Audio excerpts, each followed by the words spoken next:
and welcome to the Strength Hammer podcast ever. It's I. definitely very strength hammery. It is. It is. I actually just set this up to be the best podcast ever, and it's going to be a pretty average podcast, I bet. Um, It's going to be relatively normal, it's yes. relatively normal. Well, anyway, Strength Hammer episode 1, 2, 4. We are here.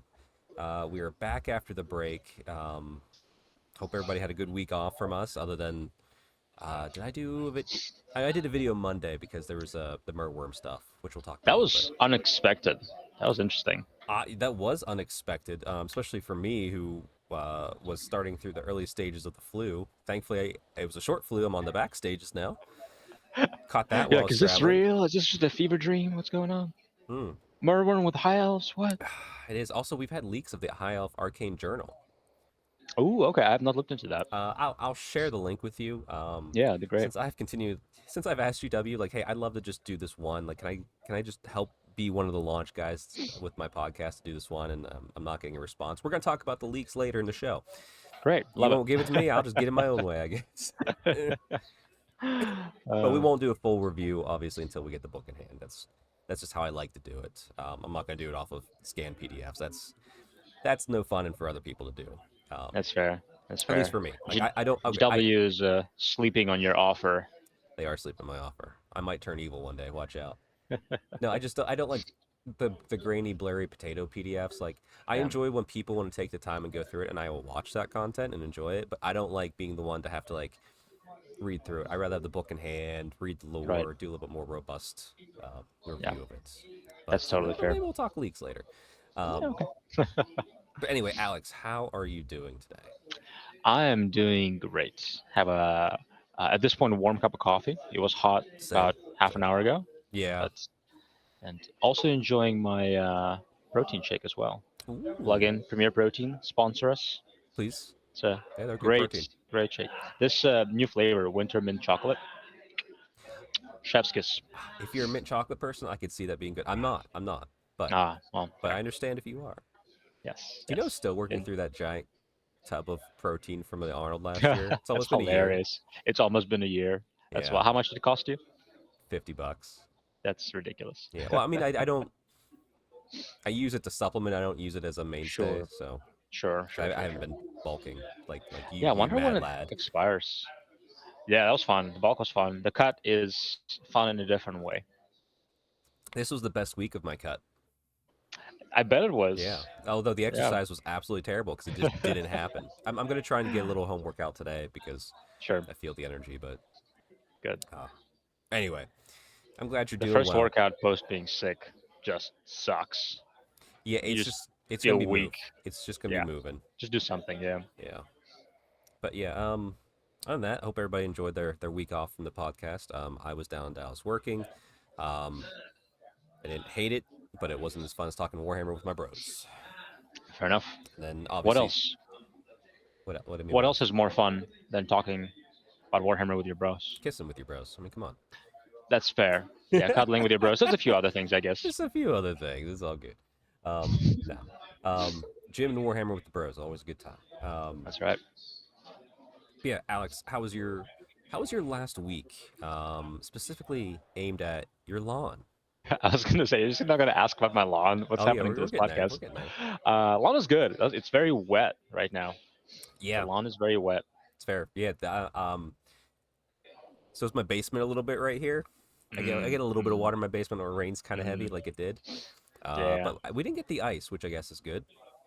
yeah, because they were worried about rain turning into ice, and really, I didn't see. I actually walked out last night because I forgot something in my car at like midnight, and it's kind of started turning a little bit, Yeah. but I don't think it ever got cold enough by the time it was morning for it to be dangerous. Yeah, yeah. I salted the heck out of my sidewalk, and Sure. it's just all washed away and clean now. But hey, Yeah, whatever. yeah, you were safe. Yeah, I know I'm safe. That's fine. But yeah, I got to deal with this little puddle of water that's down here. But hey, you know what? That's the very small problem in the world right now. So That's fair. It's not a big deal. yeah, yeah. But oh no, my lawn's doing good. I can see it again. I'm kind of getting excited to get back to real lawn talk and start gardening, but that's still we got a month or two. Yeah, it's gonna be a little bit. It's so odd that we're now kind of past the winter. Right? I know we're still technically in winter, but it I th- doesn't feel that way. I thought they're still predicting for us to get like one more major snow. Are we? Oh, good. I I'm mean excited. that's I Good. don't know if that's like the wives tales going on or Sure. whatnot, but like that's what I keep hearing. And to be fair, I've reached the age where an old man tells me it's going to snow. It's gonna snow. All That's right. fair. That's fair. I'm excited for it. I this winter season, man, It like was good winter. I we haven't had a winter like this probably for a few years. Yeah. So I'm very happy that we had like snow stayed and laid for what 2 weeks Yeah. probably If not something more. like Yeah. that, if not more. Yeah, and I love that. Like we haven't had that happen for a while. Yeah. No, it's been solid. But actually, before we dive into the topic, I want to kind of maybe introduce a small news segment. Oh, all right. Stealing from my good friend Vince Venturella over in Warhammer Weekly, because we can't always talk about lawn all the time. Okay.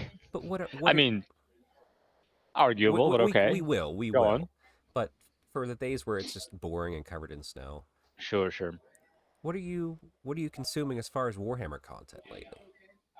Oh, Like, give me a you shout mean out, like someone I can plug in the oh, you mean comments like oh, below. you mean like news? Oh yeah, yeah, Yeah, no, big, no, big no. time, That big the other time. stuff's hobby, like books and stuff's hobby. I'm talking I like, are see you what you listening mean. to I a see what you mean. podcast that you're really digging right now, or just like a bat rep channel? Yes, yes. Any Lay. game I want to system. get their name right. Let me just make You sure. should I'm drop that pretty link sure in it's called. in the chat too for me. I'm pretty sure it's laying down the lore. I'm like 99% certain. Okay. Yeah, you've been listening to them before. I listened to a few of their episodes. Yeah. Oh my goodness, so fun. Yeah. Warhammer Old World laying down the lore. I think they have a 40K podcast, which who cares? But yeah, really, really fun. Like you just want to have a fun, funny, also pretty knowledgeable Old World podcast. Yep. Good stuff. Awesome. Very, very enjoyable, very entertaining. Guys are hilarious, so I really enjoyed it. Gotcha. Yeah. No, that And they will spend way too much time on the topic. I think they only do an episode a month, yeah, right? And I think they spent like 6 or 7 episodes on high elves. which is awesome. So I'm like, it's To great, be fair, but like spend 2 3 months on high elves and let's talk about like other races. I don't know. Like Hiles, their world base is forming, so they you need to be involved. But anyway, That's true. That's I true. will link them below again, Please do. um, just so you know what we're listening to. But yeah, okay. How about you? What are you listening to? Right now, actually, I've been let's see, Warhammer Weekly. That's like the most consistent one I've been listening to right now. Fair. Other than that, it's just been cause since I've been kind of sick. It's putting on Mountain Miniatures, their battle reports, because they're just Okay. we got to meet them up at Mini Wargaming Forge. That's where they record. Um, great. Well, I don't know if I got to meet Luke. Yeah, we met Luke. Yeah. But very chill guys. You know, everyone's like always go. They always don't get the rules right. Like it doesn't. They're not trying to. They're Who trying to cares? have a Right, right, great right, time and play a game and right. tell a cool story. That's lovely. Um, so putting them on is just chill background when I'm like, you know, going through the fever dreams. I guess when I was having them. Just to chill in background. So yeah, Mountain Miniatures kind of the content I'm consuming right now. And Sweet. That's awesome. One more shout out. oh I do yeah, have because since last time it's been 2 weeks, and fair. in that time I also have enjoy. I binge watched a lot of the more Warhammer, a lot of Oh Ben Margie's yeah. videos because I have watched them for a while, and then I just didn't watch YouTube for a while. I Uh, went through that too, and I remember catching up on all Ben's stuff. right, right. So I'm like, oh wow, Ben released like 6 videos since last time I watched it, so I Yeah, just binge watched a bunch of them. yeah. Actually, I should go back and watch more 2 plus stuff. I watched like one of his like live streams, and I'm like, he's got a lot of videos I haven't caught up on. Yeah, and there's so much content, it's, you're not gonna catch up on everything, but I honestly like I'll keep shouting out more Warhammer until he like explodes and becomes huge, and then I'll still shout him out, but it's not going to be as important because Hmm. the level of production he puts, the quality he puts in his Yeah, work, it's like on par with 100,000 plus channels, 100,000 plus subscriber channels. yeah. And there's like a level of passion there that it's Deadlift for the Dark Gods. He put out a great Instagram post. I loved it so much. Sure, sure. There's people out there with 600,000, whatever. I'm not. That's not. That's um, hundreds of thousands of people following them on YouTube and stuff, and they're literally just reading Wikipedia pages, and it's so obvious if you've actually been in this lore, like, Right, and read it yourself. right. Like, I get that not everyone's busy, but yeah, like I tune those ones off so quickly. Like it's so It's not for the. It's not for it's the. not for us though. It's not for us, right? Yeah. And I think there's an audience for it, right? I mean, it's still content, and it's not the best content. Like I don't listen to it, obviously. Yeah, we're not going to shout any of them out or call them on blast because, like, I'm not saying they don't do good content, but I'm saying that Right. I don't see the It's mass passion. produced. Yeah, It's mass I don't produced. see the passion in the eyes like I do with like Ben or Vince or Doug. Um, Yeah. Or Eli with Devils for Dark yeah, Gods, yeah, right? Like you could tell, like when he makes a post, you're like, yeah, he cares about this stuff. Like he actually enjoyed this. Um, yeah. but Actually, yeah, no, I totally agree. I feel, but I need to put like some sort of post up because I'm like I'm not doing anything. Like I haven't touched a brush in like a week. Sure, But sure. I'm like, That's guys, hilarious. I'm still here. I'm doing things. My goal is to get, which is unfair because I started earlier, but my goal is to get 2,000 points, Old World Army painted before you do. I've already done it twice. My No, I know, but like this one. okay, but my lizardman. Yeah, yeah, because we started Oh, around the same time. we I mean, did. you started like 2 weeks after me, but Yeah. still, Well, it's close enough. I didn't really. Yeah, yeah. Yeah, that's fair. That's fair. That's a reasonable head start with my Yeah, speed. yeah, And now there's a yeah. challenge in play, and it's a good thing my hobby area is gonna be slightly flooded for the next day, give you a little bit more of a head start. But oh boy. That's right. Yeah, I need all the help I could get for this challenge because Well, if you don't know, Chuck is a monster when it comes to painting minis, and you should know if you watch this you podcast. probably do, yeah. Yeah, yeah. Also, I'm gonna be very busy at work the next couple days, so Good. you have all the help you can I'm get. just gonna take 40 hours of PTO and just paint minis. Oh, we know you can do it in 12. Uh, that's true. Just don't That's sleep. true. Do it at night Theoretically, just only. don't sleep. Yeah. That's right. That's right. Oh. Okay. Well, well, out of the way It's a before we. perfect segue. Yeah. Before we talk about hobby, no, I'm kidding. Um, let us talk about sleep today. You said you had a conversation about this very recently, and you want to go a little deeper than the last time we talked about sleep. So on the Yeah. fitness portion of today's podcast, we're going to be talking about sleep and how to get more. Step What one. I was thinking is we just sleep for 8 hours, Oh, that sounds freaking and amazing. that's the podcast. I, I think it was a miscommunication. I think you have to be on Twitch to do the So sleep shows. that's fair. That's fair. Yeah, that'll be a big old file for you to upload. Just us sleeping for eight That'd hours. be hilarious. My internet Yeah, would not it'd be be very happy with funny. that. um, yeah. So what I because you're pretty familiar with the benefits of sleep, right? Yes, I like sleep. Sleep is good. Right, right, I've right. learned to So not neglect it after a certain point in my life. right, right. So I think the beneficial thing to start with, because everybody says you should be getting 70 hours of sleep a night, how important sleep is, but nobody very often talks why, right? And I think you are familiar enough with it that it would be a helpful conversation if we just go back and forth. And before we delve into, because the actual habits for good sleep are relatively easy, we just talk about the benefits or negatives Yeah. of good and poor sleep. So I'll start with the obvious one, and this is backed up. A lot of the stuff is backed up by studies. A lot of the stuff is backed up by experience anecdotally ourselves and just working with clients. For me, you will build more muscle and you will lose more fat if you get 7 to 9 hours of sleep, of good quality sleep, right? So this is a health and fitness podcast partially, Mm-hmm. and our goal is to often build more muscle, lose fat, and you got to do nothing actively, right, Yeah. to do that by just getting good sleep. Well, I wouldn't say you have to do nothing. You have to prepare to sleep properly. Like I'm Yes. gonna take a step back because if you're doom scrolling right before you go to bed, it's gonna take you a lot longer to get to sleep, and then that 8 hours you think you get is probably closer to 6 because you're not getting to that REM sleep enough. Um, Okay, nerd. What I meant is I'm sorry. you don't have to actively do anything. I'm trying to sell the point, okay? I like how this is the one fitness topic where I become the science guy and you're like, just do it, guy. Like everything else is we're the opposite. I mean, in a sense of you don't have to go to the gym. You don't have to lift weights. You don't have to meal prep. You don't have to actively do anything while you sleep. Yeah, certainly there's Right. preparations and habits, and we'll talk all about that. Yeah. But it's like literally free gains. Just sleep. Yeah. It's fair. The honestly, the biggest benefit of sleep, um, and all of us have done it. I want you to take a mental save state the next time you don't get enough sleep. Yep. Even if you're drinking your coffee in your shower, how do you feel? Mhm. You feel low energy. You Mhm. feel probably a brain fog. Take a mental Mhm. snapshot of that next time you encounter a situation where you're not going to get enough sleep, whether it's work travel or what have you. Um, because if you're not getting the proper amount of sleep, like I said, you're not going to be as productive in your day, and that includes the gym, that includes work, that includes being there for your wife or your kids, or just anything you're Mhm. trying to do that day. Paint your Warhammer models. If you get like spending in, if you're used to getting 7 hours of sleep, let's just use the 8 hour sleep mark because it's the most convenient one. If you're getting 7 hours of sleep regularly, okay, well if you because you're trying to get more stuff done. If you spend an extra hour, I bet you'll start getting more stuff done in the less time you have because you'll be so full of energy. Absolutely. That's such a good point.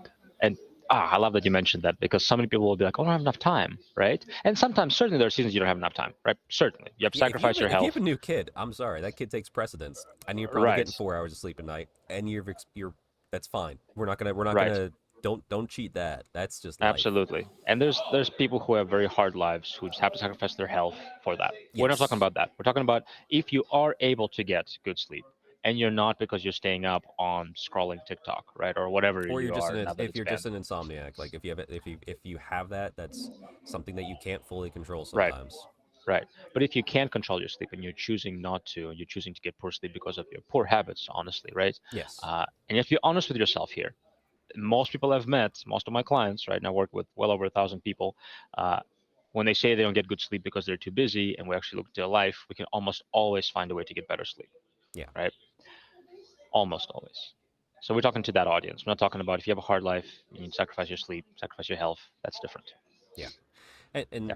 there's things too. Like I remember when I was getting poor sleep, it was because my work commute was like an hour and a few minutes one way. Then I'd come, so I'd wake up Sure. early because I had to be there by 7. So Right.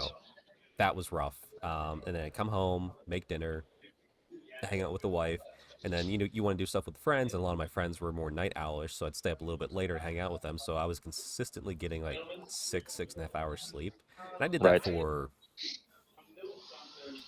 4 years. Like I adapted to it, but it wasn't great. But I didn't realize it till I shifted to getting full sleep. So, like I said, there's I was making a sacrifice, but also like health and fitness wasn't top of mind fully in some of those times. Exactly. Yeah, and we're talking about optimizing your health and fitness, Yep. and I think you're totally right. Invest in your sleep, do that consistently, and you'll notice you'll actually get as much or more done with less time in the day because you're getting better sleep. Yeah. Absolutely. Next one I'm going to say in route with building muscle, losing fat, is testosterone. Right, your testosterone numbers, and we have studies on that. Once again, will plummet if you are not. And we're talking to men primarily now. Your testosterone numbers will plummet. Yep. You There have want been that studies that T? shown Get the slee. exactly. Get the Ah, sleep. Get the I sleep. don't know That's how. so good, Chuck. That's so good. Yes. Put on a shirt. But your testosterone levels were as low as somebody who is 10 years your senior when you didn't get consistent good sleep. I'm talking not talking about like a week of poor sleep. I'm talking about consistent months and years of poor sleep. Yeah. So exactly, one good tea, get good sleep. God. Oh, that's. I'm gonna pull it out with Neil tonight and be like, "What?" He's gonna be so confused. Goodness. Okay, what else you got for us, Chuck?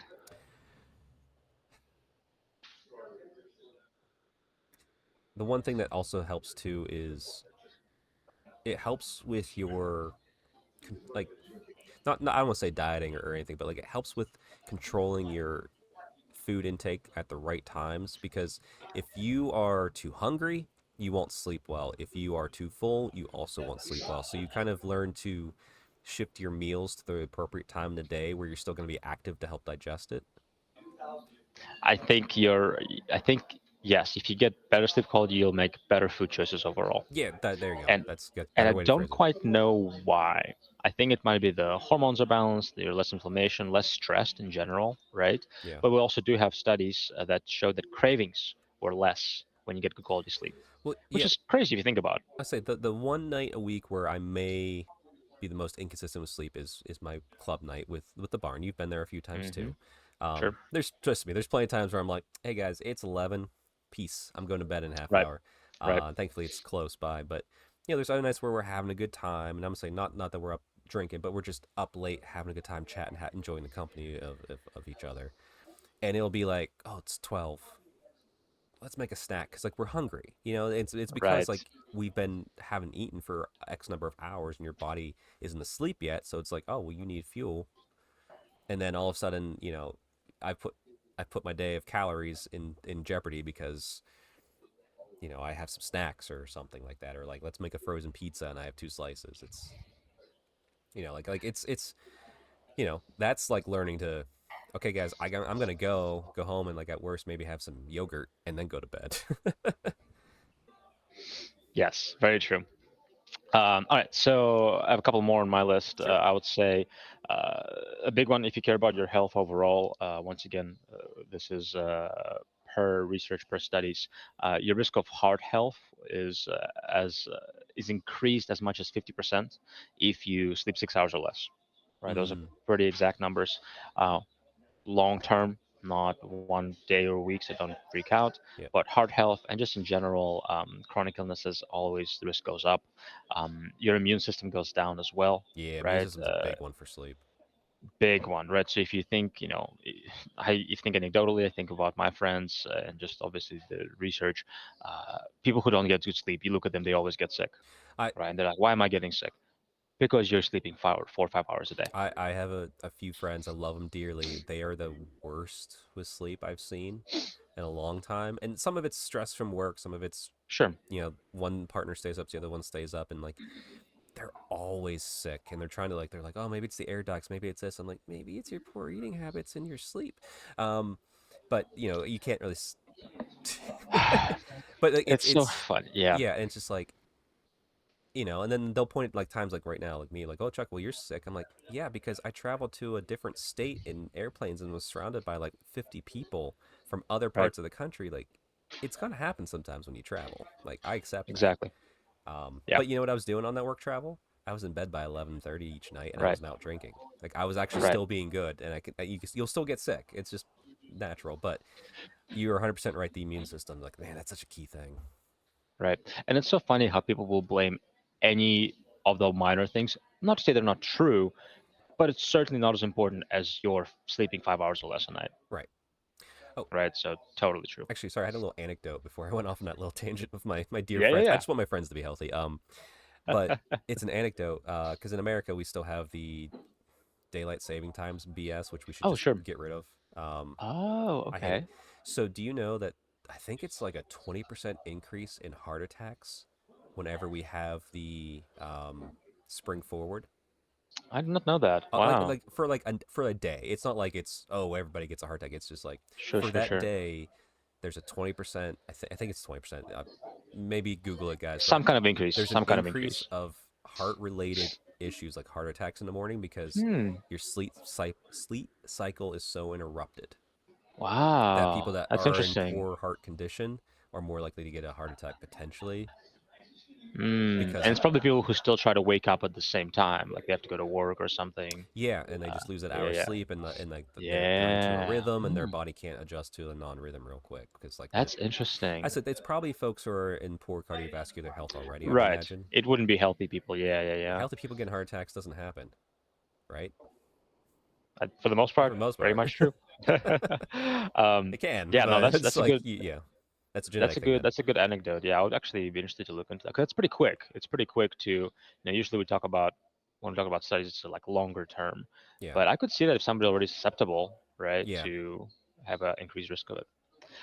Yeah. So another one I would say is recovery and risk of injury. yep, I would talk about recovery with building muscle, losing fat, but your risk of injury goes down, right? You want to stay healthy, you want to stay fit forever, you want to not waste weeks at a time recovering, get good sleep. yep. Actually, sorry, another small anecdote going backwards again. I Go for apologize. it. Go for it. Because like I'm like now like I'm at the tail end of my sickness of catching this flu that I did on the work trip. Um, like I said, thankfully I'm healthy. It was quick. It's my body's knocking it out. Um, but if you think about when you're sick, because like how your immune the more proper sleep you get, the better your immune system. What's the easiest way to correlate that? Okay, when you are sick like me, what do I want to do? What do I want to do right? Like I'm probably 85% right now. I Sure. still want to go get another hour of sleep. I don't want to be Yeah. okay. I want to be talking here, but like I want to go get some more sleep. Like I literally like slept in a little bit. Like I was like slept okay. Yeah.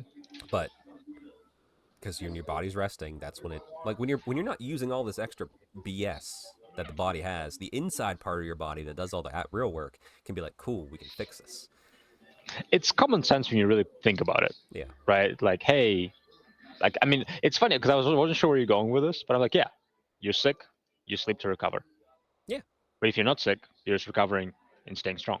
yeah, Yeah, exactly. it's really common sense. If you really actually, that's actually very funny. Yeah, it's very common sense. I just kind of clicked Uh, because like, that's what I'm doing right now. I'm yeah, looking like, man, I would love to get an hours of sleep, and maybe I'll and sneak one in today. I don't know, get a nap. and when you say it that way, it sounds so simple, right? It's like, oh yeah, I sleep when I'm sick, but like it's totally true. Yeah. Like you need to recover well, and that's all it is.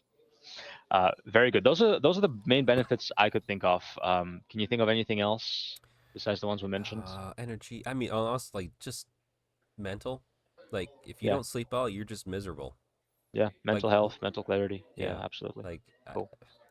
I guess in eventually if you don't sleep you could technically die because like we don't really fully understand sleep as a why do we have to Sure, do it other sure. than recovery, but Yeah. like If you're taking it that far, you probably have other like there's other things going insomnia on. But kind of yeah, issues. Yeah, if yeah, you don't yeah. sleep you're probably miserable. um Granted, I there's a few people out there I know that don't sleep well and are still, from what I can tell, very gracious, humble human beings because they have the Sure. mental discipline to understand that I'm cranky because didn't get enough sleep, as opposed to just letting it fly off the hand. So if you're not capable of keeping in emotions sometimes, lack of sleep means you might, be angry at that person who cut you off, who's maybe has really go to the bathroom. I don't know. Like Right. it's, Or other things happening in their life. Or yeah. didn't get enough sleep. Yeah. Or they didn't get enough sleep. Yeah. So don't be Um, miserable. Get enough sleep. that's right. And I really don't like people make this excuse. We're like, well, sleep is for the weak. Sleep is for the soft. I'm gonna push hard. And I'm like, sure. And we're not arguing you can't get results in spite of good sleep, Yeah. right? But we're talking about what is the best thing for you. The best thing for you is always to get good sleep. Yeah. And Yeah, the thing I guess we didn't touch on, we'll maybe just put on as a little cap on this. Um, Proper amount of sleep is different person to person, and sure. also between male and female. So like it's gonna wild great. Like my wife likes like 9 hours is her peak, whereas me I'm like 7.5 to 8. Like Yeah, if I go past 8, I'm like something wrong because absolutely. like usually if I go too far past 8, I start getting negative benefits. It feels like I wake up groggy and not Absolutely. ready for the day. Um, 100%. so Yeah. like you have to Actually, figure out before we what it is for yourself. absolutely before we get a cap, I actually do have a list of like generally for 99% of people, good population, Oh sure, good sleep habits. yeah, So what I want to go is I'm going to ask you because I don't want to ask me because I you know do one. struggle with good sleep. Oh, okay, So I'm going to ask you and see how many you pass. Okay. okay, Do you sleep 7 to 9 hours? This is most nights, right? It's yeah, not every single one. Most nights. Do you sleep 7 to 9 hours? yes, Do you go to bed and wake up at a similar time most days? yes, Do you have no caffeine at least 5 hours before bed? yes, Do you sleep in a dark, cool environment? yes. Do you not have alcohol at least 3 hours before bed? No. Okay, If I'm having a drink, it might be close to like it might be like a nightcap quote thing, but fair it's enough. Fair not enough. excessive. Yeah. Anyway, go ahead. It depends how much, and Yeah. there's a I said there's a lot of room. I've definitely learned to not drink to interfere with my sleep anymore because that's Right. nightmarish. But anyway, yeah, like I don't cut off my alcohol before bed, but my caffeine for sure. Right. Yes. Yes. Yes. And sometimes alcohol may help you fall asleep, but it does usually interrupt the quality of sleep, like you said. Yeah, yeah, yeah. And lastly, do you eat within an hour before bed? Oh no, Good. Excellent. So you got I think all but one. 5 out of 6. Yeah. Pretty good. Yep. Pretty good. Other things too, like all my electronic devices in the entire house, they're set to do that blue screen thing. Yep. Yep. At sunset, it's easy to do. Everything can do. It's like, hey, it's a setting at sunset. Turn that blue light filter on. Like, start getting that out of your system. I try not to look at my phone before bed. The Excellent. only screen I'll look at before bed, is PCs, which have the very strong blue light filter going on, and then sometimes the TV, which is really far away, which also has that filter going on. So Yes, Um, that should have been another one I asked. Is you're totally right. Limiting blue light exposure before bed, limiting or eliminating, and actually one more would be you reminded me would be do you engage in restful activities and limit stress at least an hour before oh bed? yeah, 100%. Yeah, There we go. me and the wife, our go-to is like the most chillest like video game let's plays before bed. Like not even I don't do Warhammer before bed because my brain You get will too want to think excited, about Warhammer. Yeah, like right? put on a video game, I can just veg out and just kind of like Yeah. Yes, watch. you got 7 out of 8, which is Yeah, excellent. yeah. Yeah, There we go. awesome, good stuff. Perfect. Well, before we wrap Get up your sleep, our segment, yeah, get your sleep. Before we wrap up this segment, let's talk about your hobby, Alex. bro. I've been hobbying Like a champ. like none of your business. I Like who know. is who is even Alex? I don't Who know. who is Alex even is? Alex the hobby man. Grammar. Yeah. So I've been working on goblins for the old world. Hmm. We theoretically, hopefully, as long as Chuck's feeling good, have a game coming up of a 2,000 point a game of old world, and I only have a 1,200 point list. So this week I was scrambling to get 800 points built and primed. My goal is to have them all built, primed, based, and Zenithal primed. Yeah. So they're ready to be painted. So I'm ready to just like put them on a table and paint them. And obviously we're gonna play well and paint the minis, but the goal is to paint them. Yeah. So that's been one part of the hobby. The other one is just yesterday I finished Troll Slayer of Gotrek and Nice. Felix. Yeah, it Such was a good book. very. Oh my goodness, it was so good. I know. It was too There. good. I'm reading it before bed, and like you're saying, I should not be reading it before bed Yeah. because I'm like I stay awake Like reading it. reading can calm me, but like Warhammer reading doesn't calm me. Oh my goodness, depending on the book, but I just want I to keep reading the stories. I just ordered the latest, the Vermin Slayer, for the Sigmar series. Oh yeah, I yeah, got that. yeah. I didn't I know got. it was already out. Yeah, it went Great. on pre-order last week, for the Mm, hardback. I try to get the hardbacks. But yeah, man. Listen, there's a reason why there's like old Grognotes out there be like, oh, the new things are just terrible. I'm like, no, they're not. New ones aren't terrible, but the old ones are better. Like the old yeah. Gotrek series in the old world is a better series than the Age of Sigmar one is. Yeah, for 100%. And I was introduced to I obviously I knew Gotrek in the old world, but the books I started with the Age of Sigmar Mm-hmm. books, right? And they're very fun. And I really enjoy them. And like Gotrek is obviously the main character, but what I really love about Trollslayer is like it almost feels like Felix is the main character. It is. Not quite, It's but it entirely. almost It's entirely from his perspective. yeah, You'll very much as so. it gets later on, you'll have slight shifts in that Okay, for like different parts. I won't spoil anything, but sure. the writing style changes slightly, but it is Okay, good. The whole yeah, series is good all the way to the very end. yeah. Um, and then you'll start seeing like how, like my opinion, how Malineth was a good character to be next to Mm, Gotrek, and how the new I one see. sucks. I see. Okay.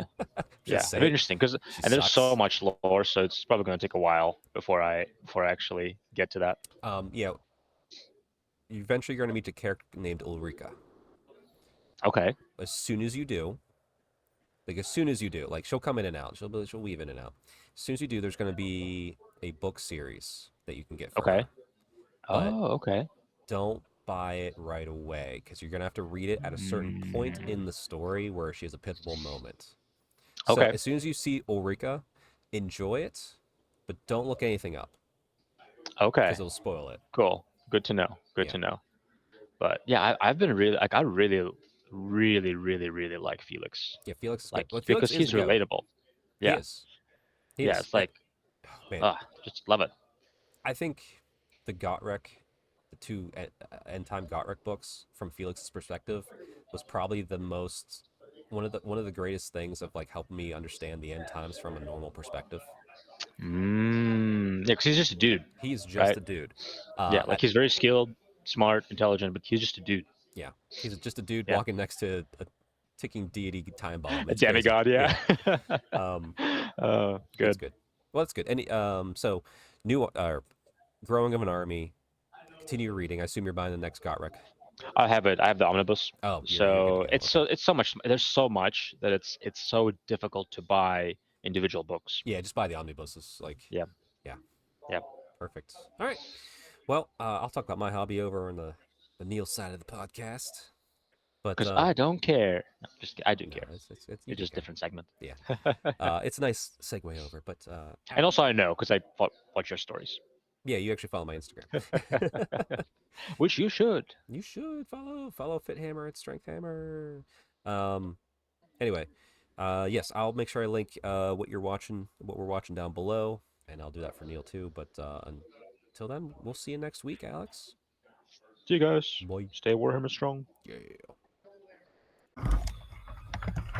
And we're back. I hope everybody wasn't watching in a dark room because we just came back to the whitest screen ever with like my lamp that's too high right now and Neil's white background probably blinding everybody that's actually watching on a phone. Mine has a frothy beverage right here, It which does. is foreshadowing. So, Well, Neil, it's been a week off, but we're back. How are you doing? doing great, doing great. Avoided the con crud. Nice. Can't say the same for some of my family members who weren't actually at the con; they just got crud. So, but yeah, so doing well. That's good. That's good. I mean, like as I mentioned before, I caught the crud, even though I didn't go to the con too. So I went to a work thing and decided to be good, go to bed early, and not stay up late drinking with my coworkers. And look where that got me. Yeah, see, kill it with whiskey. That's what I say. Exactly. Well, it's good. It's good to be back. So the most important question of the day, as always, how is your lawn? This morning it was frozen solid, and now it is just a wet, nasty mess. Gotcha. So, Oh, you actually got the ice. I mean, you're oh far yeah, to the north. yeah. My kids were actually off school because of the ice. Like, if I put on a pair of skates, I could have skated down my driveway. It was that, boy. that thick. It was my wife's car looked like it was glazed. I mean, it was like I'm not even sure how she got in it today. I was just like, hit the automatic starter and pray to God. Yeah, you might have hit it a couple times. Right. That's crazy. We avoided it here. We were braced for it, but it was just rain. Fortunately means I got a little water in my basement, so I'm cleaning that up as we go. But nothing that's stressful. Nothing crazy. Good. That's good. That's good. Well, outside of that, there's a new segment which I prepped you a little bit. I gave you 3 seconds of warning, which is a lot less than I think other professional hosts give their other co-hosts. What are you listening to hobby-wise right now that I can share out to the people in the description below? That's the word. I have been listening to Square Based podcast, Solid. and Very based. I've been staying based, and but outside of that, it's been Old World Charm, Mm-hmm. and I'd just like to reiterate, if they are listening, I love the show, love it, love the content. Um, I got to fast forward through that song at the beginning. Yeah, I do too. I think they enjoy how much people don't like it. I can't. I'm like, I can't do it, man. That's not my You know jam. what? Too? I love Frank Sinatra and I love big band style music, but they're trying to murder it, and They're succeeding. yeah. Mission accomplished, boys. Yes, yes. That said, the gentleman who did it is a very talented artist for being able to do that. Sure. But yeah, it's yeah. Very, very good. That's honestly, yeah. I mentioned some of mine, but those are always mainstays, Square Based and Old World Charm. I've been doing a lot more mountain miniatures, I said earlier, because I was laid up on the couch for a few days. So putting on some long bat reps, and those guys just have a good time. So Oh, sure, yeah. it's always fun. It's always fun. Well, I'll make sure I throw all those comments down below and tag them, and they'll ignore us because we're small and tiny. Right? Absolutely. Yeah, right. I wanted to laugh. Come on, I know you're. Neil's tired. I got distracted when I saw a text message come in from my wife. I glanced over there, so I'm sorry. If Neil suddenly has to get up and go right now, full disclosure, his wife is feeling under the weather. So if he has to get up and go or just hide himself, he's allowed to do that. He may or may not be back, but we'll get through this because a sick wife is more important than anything else. Yeah, last night I'm like, God damn it, are we gonna have to go to the hospital? I don't know. Oh, so we don't, thankfully. So we're not there yet. That's good. So let's hope we don't get there. Well, let's talk a little bit of old world news that's been dropping lately, out of nowhere. Tongue in cheek said, I requested through my contacts at Games Workshop because, I'm so important, right, Neil? Yeah. Oh, yeah, the most important. I'm the most important. I'm the most important nothing who's willing to do work. No, I was like, hey, would love, like, I don't want to be on the full team. I don't need every single release, but like I love high elves. Both my co-hosts play and love high elves. Can we review the high elf? Can we like one of those like get it, and we review it? Boom, day of pre-order day. Can we? Haven't heard a response back. So instead, we got some Reddit rumors that have been going around. So we're just gonna start reading rumors. You know what? It's like I said, this is where the villain arc begins, slowly but surely. Except for Yeah.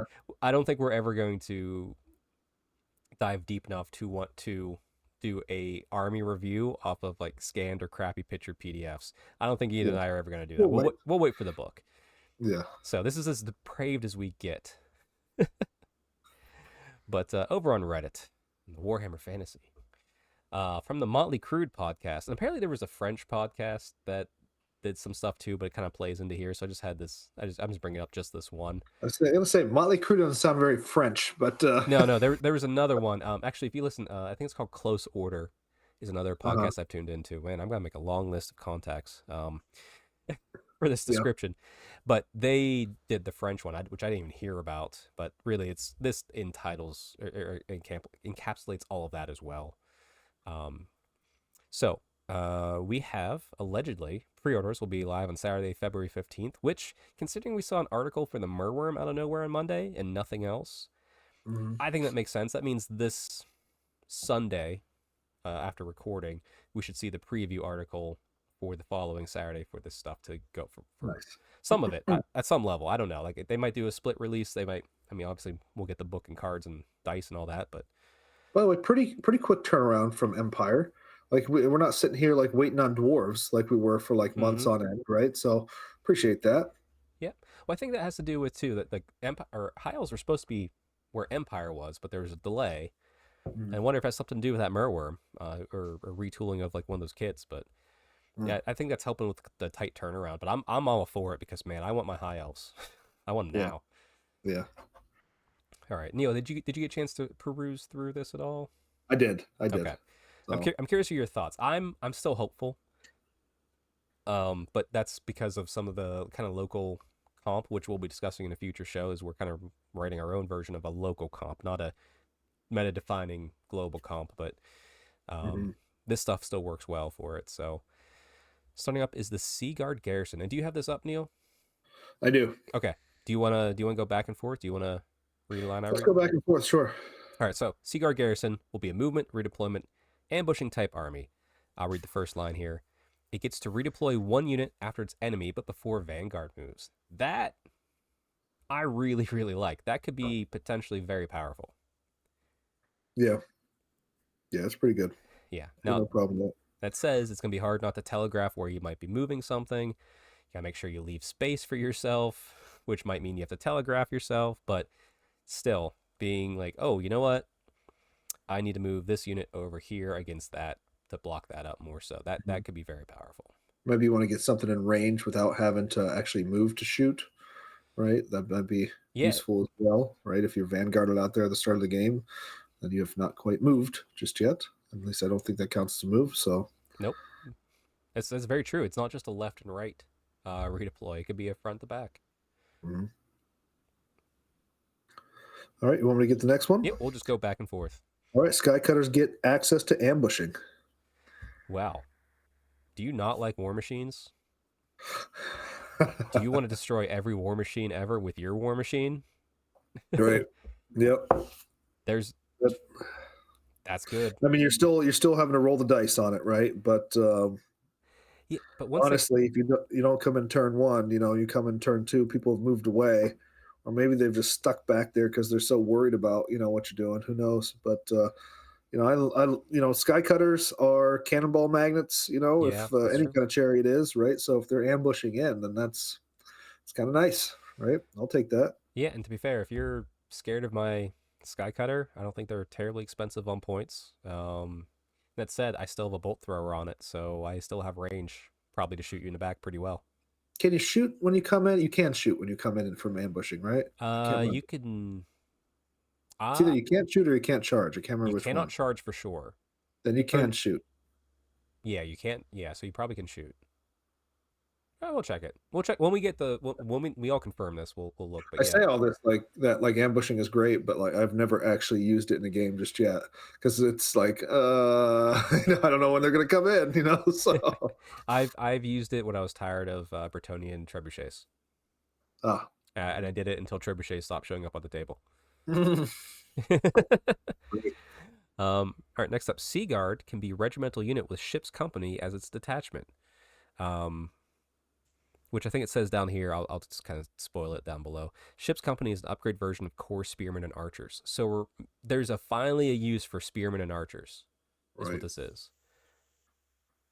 And So like, what is a regiment? What is a regiment? that's a little side unit that's half the size of the normal unit that can attach to the side that treats it as the same unit. So you can have a unit of 20. Let's say this is bad math probably. Unit of 20 Lothern Seaguard. And I can have a detachment of 10 ship's company that are archers. Okay. All of a sudden, my stand and shoot just got real good because they can stand and shoot with you. Or if you have art, or if you want to be more defensive, you get charged in.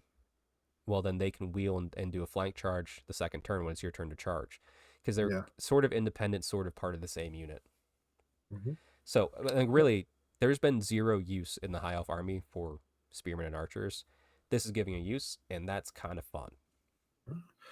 So next up, 0 to 1 Seaguard per 1,000 points can take drilled. I assume that's for a points cost additional, but maybe not. I think that's free. That'd be great. Yeah, I think love that's free. Free rules are always good rules. Yep. Unless that free rule is impetuous. Yeah. Take that rule then. right away. Yeah, I'm pretty sure that's free the way this is worded. But yeah, great. Seaguard are good core. It's just infantry suffer, but I run them regularly, and I still get good work out of them. They're usually a bunker for my mage, but yeah. So next up, this is an interesting one because we never see them. 0 to 1 units of Shadow Warriors is available in core with free access to ambushing. Shadow Warriors are still expensive, considering they don't really have much in the form of rend on their shooting. I think they have one because they have the arrows. No, do they have the arrows, Aisha? No. I thought they got one rend somehow. If they have longbows, then they could get armor penetration, or maybe that's what do you call it? Armor Bane. Armor Bane, yeah. There we go. But really, they if they have longbows, but that's it. Yeah. So. But they haven't been worth the points, like compared to Sisters of Avalorn, who I can already take as core. But giving them ambushing in core, I still don't know if I'm going to do that, but maybe that's more useful filling a core slot. I mean, you could do it, right? You could ambush them, but then why not just have a Sky Cutter that shows up and also has Swift Stride on the charge when it gets to charge? Oh, yeah, for sure. Like that's the thing. It's like Shadow Warriors, I love them. I got 2 painted units of them. Yep. Good for chariot runners, but too expensive for chariot runners. Yeah. So can they chariot run for the Sky Cutters? Oh yeah. Can they ambush together and still do that? Unless Sky Cutter is a large target. I don't think it is. But if you ambush them and you obviously have to roll at the same time, it's a risk reward. But I like risk reward, so kind of hilarious that you couldn't see the Sky Cutter behind the Shadow Warriors when it's up literally 3 feet off the table. Just give them big flags. They're hiding it. Well, the rules are rules, right? Yep. So, but yeah, I'm not. Shadow Warriors need a little help. They just need like an extra pip of rend or something. Something to make them say these are better. Like, I mean, why wouldn't I just take archers, right? Or why sisters? Sisters overshadow them way too much. For sure, right? Yeah. But in the event that I can't take them, then I'll just take some archers. I'll just take Seaguard because they're like a few points more, and they have spears. Oh, there you go. Yeah. It's like it's the problem with infantry just not having a place right now. But right. I think were you up next or was I up next? You are up next, sir. All right, new type of hero: Seaguard Garrison Commander. No idea what this is. No idea. I'm assuming some noble level type character potentially. Obviously Seaguard focused to go in a Seaguard unit. Maybe it's if you decide not to take the named character that's coming out that has a similar sort of like smaller function. I don't know. She seems pretty good if you're taking Seaguard, but Yeah, remains to be seen. But hey, a new type of hero, that's cool. I got some kit bashes up of some sea helms that I will be using for this. Absolutely. So no level 4 casters or high elf princes. So you can leave your level 4s and your dragons at home. Yep. They are not coming to play. And if you're looking to play competitively, you just need to turn this part of the show off now. Yes. Pretty much. The reason I don't mind this so much is because of my local scene. We've taken to using a dice pool again, and we figure out the rules to make it work through a bunch of games. And like that's how we play locally, Neil. The Tarathi pack. Yeah. That's just how we play, and it's fun. Everyone enjoys it because it balances out that level 4 stuff. I'm not Yeah. saying it's the best way, but it's the best way we've found. Yeah. Um, Love it. yeah. So if you're playing with some comp, maybe. Otherwise, yeah, that does take you out of the potential winning scenario, I guess, because you need dragons. Yeah. But you get to a level 3 caster called a Stormweaver, which I'm real excited about. I know it's only a level 3, but doesn't mean you can't give me some crazy cool spell. Yeah. I wonder if they're going to have some kind of like Lore of the Storm or something like that. Who knows? Or even I would just, assume it'd be in these rules if it was, but yeah, or even if it just unlocks some other. Oh, hey, this one can take, I don't know, demonology. I know that that's not going to happen. Like that's a far flung. But like, just if this specific caster gives you access to spells you can't normally get in a high elf army, that could wake things up in a weird way. yeah. Where you're just like, oh, well, maybe we're back into a sort of thing. But I'm Mhm. leaning more towards like you, like a different type of spell lore just for them. Just like a couple signature spells or something like that. Yeah, like monsoon. Ooh, can you imagine if it drops the range for enemy shooting? That'd be cool. Like, oh, yeah, that'd be so cool. Yeah, it would. Oh man, I love this. All right, we can skip the next one because that's the ship's company thing. So after you to the Yeah. merworm, sir. Okay. Merworms can be used in rare as per yesterday's piece in Warcom. Can be taken in a Grand Alliance if there's a unit of Sea Guards. It is toughness 5, weapon skill 6 profile, no swift stride, 5+ armor save. I think they mentioned that it has regen as well. Yeah, I heard it. It used to always have regen in like Oh, the old rules in the uh-huh.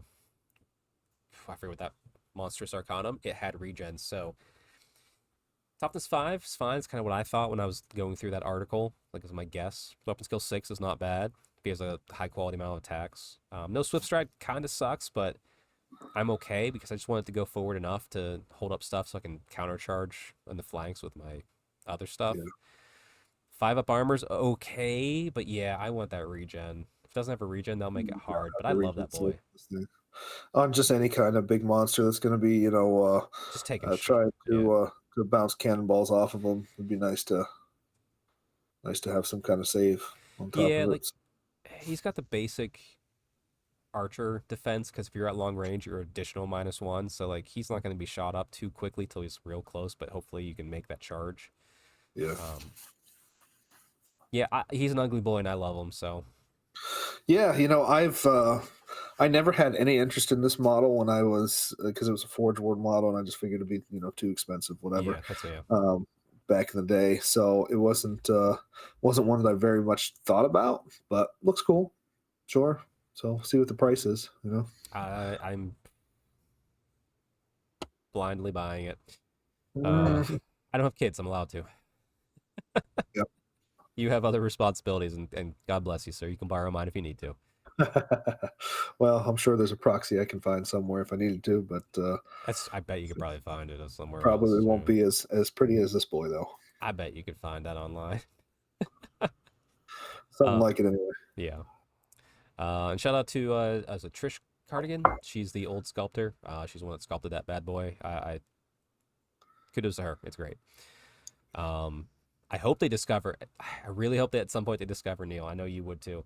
That they like, hey, we actually found the old sculpt that they did for the Arcane Phoenix, and we fixed it up, and we're selling it to you because they never Yeah. gave it to us, and I want it so bad. Maybe some point, huh? Yep. All right. Anyway, Seaguard Commander can be deployed as a BSB. 75 points worth of magic items available to him. He grants evasive, amazing, fire and flee, double amazing to a Seaguard unit he's attached to. Also amazing. Yeah. Like, I'm sorry if you're taking this army, you're taking that guy as your BSB because you're. Let's be honest, and we have one more thing to read here for this army. You're making a Death Star. That's what this army is. Like, right? You're Yeah, putting maybe. all these guys into the Seaguard unit. Maybe. I don't know. I don't know what I'll take some time to think about that. But I mean, more guys firing from a hill is always better than less. But Seaguard come with regular bows, right? Not long bows. Yeah, not longbows, regular. Well, I guess it's war bows, whatever the mid range one is. Yeah, But whatever they are. don't forget, they can also stand and shoot and do the little reform thing. So Uh-huh. there's a lot of play with Seaguard in the army that we Yeah, usually don't care too much about. yeah. It's harder to put these guys on a hill though, It is harder because to put them on a hill. the range is shorter. So if it's the hill's way on the back of the board, you're only getting about halfway over the board before you're actually touching something. So which isn't always ideal. So, Yeah, but I don't know. And here's the thing: I don't think you're. I don't know. It feels like a Death Star to me, but we'll see.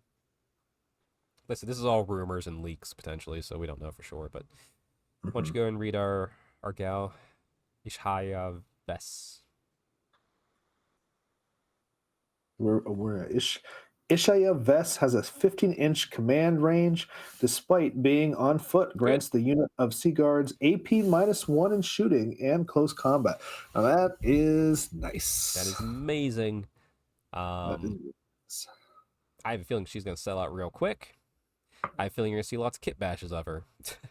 yeah, yeah, I'm gonna fight tooth and nail to get her because I like her. I actually like her sculpt. So yeah. It's pretty sweet.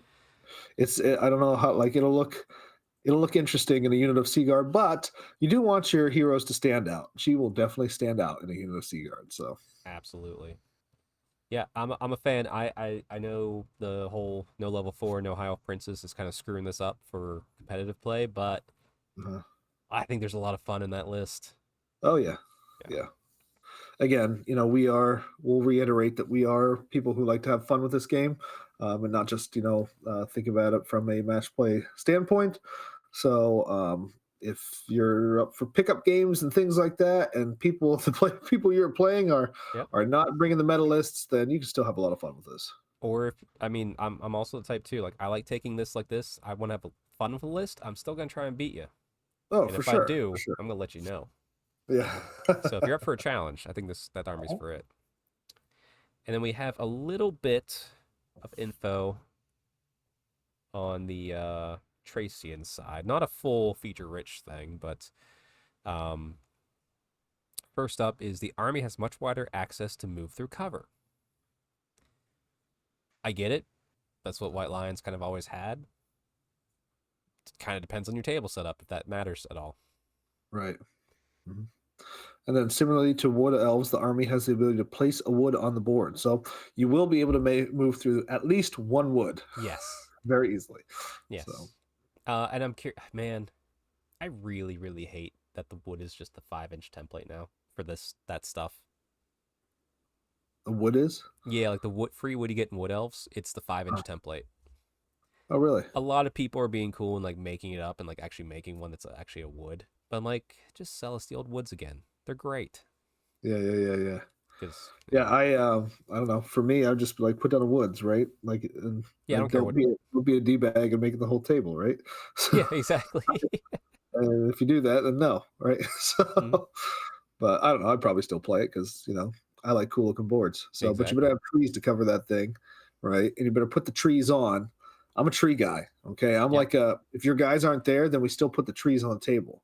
Right. Because I'm not just a start playing a game, move the trees to the side kind of guy. Yeah, like when you're in there, if you want to move the trees, just set them to the side, but keep it close too. I want it to feel like they're in the woods. Right.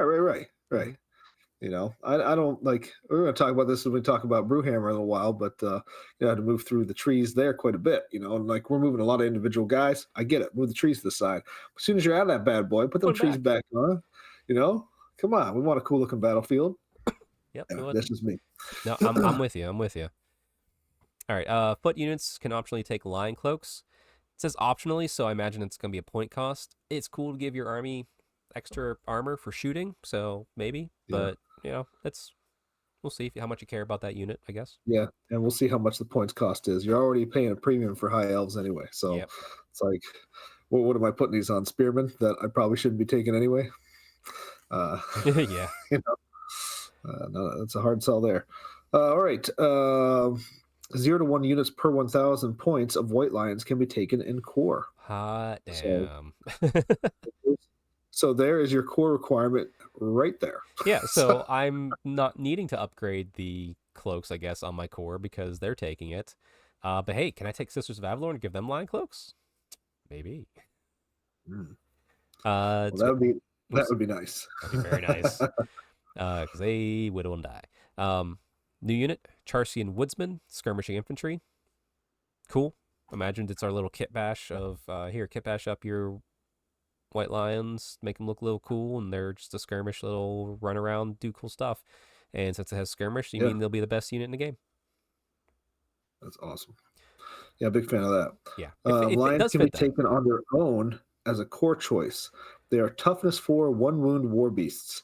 That's the 1 wound is kind of ick, For a lion, really? Same as a horse? I guess toughness 4, so that's nice. But I don't know. But I love the thought of lions running around. I would love to know if they were skirmishers or what, But yeah, that's probably one of the most interesting things about here. So it's like I assume that means you have to buy the chariot kit, build a tier knock version, and then take the lions out because they just put them on different size bases, which is fine. I'm okay doing that. Or you could go to Last Sword Miniatures and print yourself some actual lions without the saddles or anything on them, and they would be perfect for this. That's true. So. That's true. But hey, if they're skirmish, that's gonna be amazing. Like Suck It Ogres, we have your frickin' cats or whatever they were called. Yeah. Saber tusks. Saber tusks. Yeah.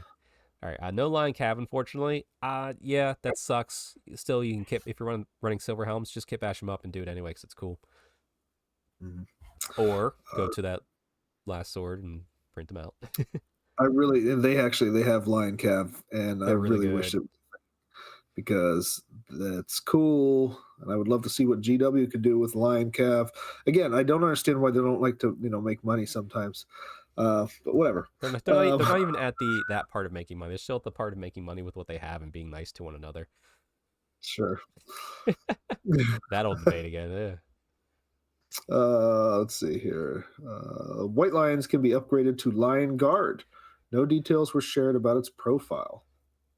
What I hope that means is that they have first strike, which will cancel out their last strike, and that they get to go on initiative. That would be really nice. I hope they have that, as well as full plate instead of heavy. That'd be nice. Yeah, make them super tough. And Sisters of Avalon can be taken in the army. Hot damn, guess who's getting my lion cloaks? Yeah, there it is. Yep, that's what you do. Yeah, just pack on more rules on the Sisters of Avalon. See every page of the special rules for Sisters of Avalon. I can't wait till we get Arcane Journal 2 for High Elves and Sisters of Avalon are level 4 mages. Yeah. Oh, yeah. Like, let's just make them Doomfires. Super excited for more, like second attempts at, like let's say a second High Elf journal or second Orcs and Goblins one. Like, I'd love to be able to just collect these things, man. I think that's a really cool idea. So, yeah. But we'll wait and see what happens here. So I like that they're not exploring every option all at once. So yeah, it's hopefully they just cycle back through and release them here and there for fun, or even like free PDF. That could be a Christmas thing, just like they do. Like, hey, here's not an Arcane Journal, but here's a Regiment Renowned for High Elves for this Advent calendar today. Yeah. Like, fantastic. And then you could run an event. You'd say Arcane Journal armies only. Oh, well, we have a whole legacy to get through first. But actually, I have noticed there's people out there doing Arcane Journals. Like, there's a Lizardman one. Mm-hmm. So I haven't read through it yet, but I'm going to check it out. Maybe that's something we talk about on the show. Yeah. Last piece of news before we start talking hobby and branch into the main show. 29 minutes in, and I promised Neil we wouldn't be long, so we're going to hustle through. We're doing fine. Okay. So this was also put up on Reddit. I just grabbed an image of it from a Warhammer World event pack coming up, and someone knows that there was a edition. I'll just read here. When mustering your forces, Use the most up-to-date rules found in Ravening Hordes, Forces of Fantasy publications, and Arcane Journals, FAQs, errata, and beta rules found at Warhammer Community, blah, blah, blah. So, I don't hate the idea that they might, because it's a smaller team and with everything going on, that they might be like, hey, here's some rules we're asking everybody to try, and we'll ask for feedback on it. Maybe I like, love it. yeah, maybe like, hey, this is gonna fix infantry. We want you all to try fighting in the second rank. Yeah. Okay, we all play a bunch of games and we report back, oh, that's too powerful, or actually that's better fixed than we expected, or here's the weird edge case I found with it. Yeah. Cool. Or let's say no more step up, right? Like we're going to try and play without step up and see if that fixes infantry, right? Yeah. So, whatever. Exactly. Give me Martial Prowess back. I want my house fighting in like 4 fucking ranks and spears. I want it to be crazy. Oh, don't speak to me of the good old days. I want to win every game without trying, please. Oh, man. Okay. So we have, speaking of like different rules changes and stuff, I know we'll bring up that Chuck and I are working on like a little bit of like a Strength Hammer comp pack that we're just kind of throwing around, like different things that, some things that Chuck has already seen are working pretty well, and some other things, to try and fix up infantry and whatnot. Probably something that it will just be used in our local areas to, see if it helps and see if it kind of gets people, playing and stuff like that. But another one of my friends, John DeCoulos, who I've talked about on this show before, he is attempting a little bit of a fix as he sees it for the game as well, to try and get people a little bit more interested in playing more at his local shop. And yeah, he's got a lot of good ideas in there as well. I took a look at it yesterday, so I saw some of it. John, I love you. Where did this game hurt you? There's some specific things in there. I'm like, whoa, like have you played this game? Oh, he's played it plenty. Okay. Played it plenty. I was like, maybe you're just playing dicks, John. Maybe you're just playing a bunch of dicks. All right. I think, and we both mentioned this. I think he is, and to some extent, I am as well. I kind of wish they would have, piggybacked off of Eighth and just moved it almost to like a Ninth edition. Call it the old world, whatever you want to call it. But I think where a lot of rules kind of got fuddled is when they went back. They kind of mishmashed a lot of old editions, the best things they liked out of this edition and that edition. That's great, awesome. But I just think I don't know if they had enough time, maybe, or maybe just things play tested differently when they were doing it. But there's definitely some issues. Yeah, sure. And we know that it's been spoken about here. So I am all in favor of beta rules. I think it's a great, if that's what in fact it is, that like, hey guys, here are the rules we're working on right now. We want you to play it and we want your feedback. Amazing, right? Yeah. Like, also, it's only done in every other computer game. Well, to be fair, it's kind of done in some war games as well. It's just they're not open about it. Right. And to be fair, the computer games are the same. They're just not open about it. Like, oh, here, buy this. It's like, I'm like, it's not done yet. Like, just play it, have fun. And you're like, okay, it is fun till now. Then it's bad. Then it's good. Yeah, like open, honest communication is fine. Like, and if they came out and said that, I'd be like, cool, let's try it. Let's play it, guys. Let's figure it out. Let's see if this works. Right. Maybe this doesn't work. Because what I don't want to see is, is the game be hurt by the rule set, right? Like you play it long enough, you get irritated by something long enough, you start to, push your peas to the side, and you start to eat your steak, that's fine, that's normal, right? So there's a game that we're going to talk about very soon where there's many things I have to push my peas to the side on. Yeah. It's okay. We're gonna be happy about it. It's gonna be good. So yeah. But, okay. Well, hopefully next week we'll be talking with excitement about this. The rumors are true, and we'll get all the excitement, and we'll be like all high up on high elf stuff, and we'll be talking nonstop about that. By the way, I do have to ask, just generally how are you feeling about the Merworm in general? Are you excited that it's coming back? I am very excited that it's coming back. Okay. And one of the reasons why I'm excited it's coming back, and we already saw this with the Warpfire Dragon and things like that, is there's a lot of great models that Forge World was doing for fantasy that I love to see coming back, and more of this is even better. Bring me the War Mammoth, Yeah. right? So with this coming back, it makes me excited that things like that may come back as well at some point. So yeah, let's go. Like, even if it's not like, um, I don't know, it's not like a must-have for me, but I think it's cool. I'd love to have one. Just Mhm. depends on that old price tag, Sure. So Yeah. Yeah. we'll see what it is. Perfect. Okay. Well, real quick, we'll do my hobby. It's been very light since I've been ill and traveling for work, but I well, actually, I should start here. So I had a test model, an extra Seraphon, sorry, Lizardman. 'Cause it's on square bases. Lizardman Saurus warrior. So I was like, oh, I'll do a test scheme and put it on the base of my little salon here. Um, and yeah, I did like this nice red and blue scheme. Like, oh, it's very simple. It's very nice. Black, gold. It's a bone. I was like, man, I really like that.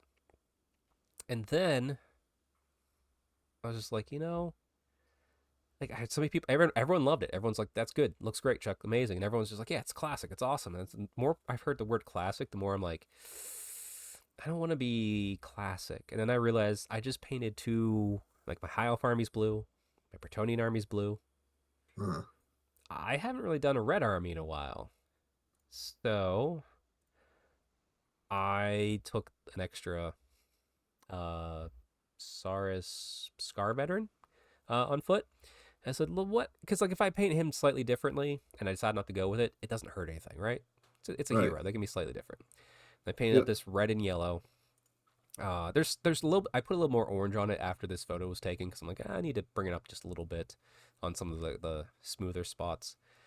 I did this red and yellow scheme, and I think that's how I'm going to paint the army now. Actually, Nice. yeah, I switched midstream, but I really like it.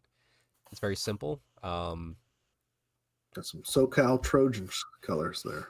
Actually, I this is the Taylor Swift influence coming back in. Speaking of which, I got a new meme image to put up here. But boom, High Elves releasing for the old world. Me happy. It's on screen. Neil can't see it, but everyone else can. I know which one. I know which You know one which one it it is. is.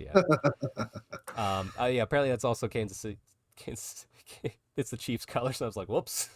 Yeah, it is. It's in the brain. Yeah, I'm a Steelers fan. As much as they sucked in the playoffs, I'm a Steelers fan.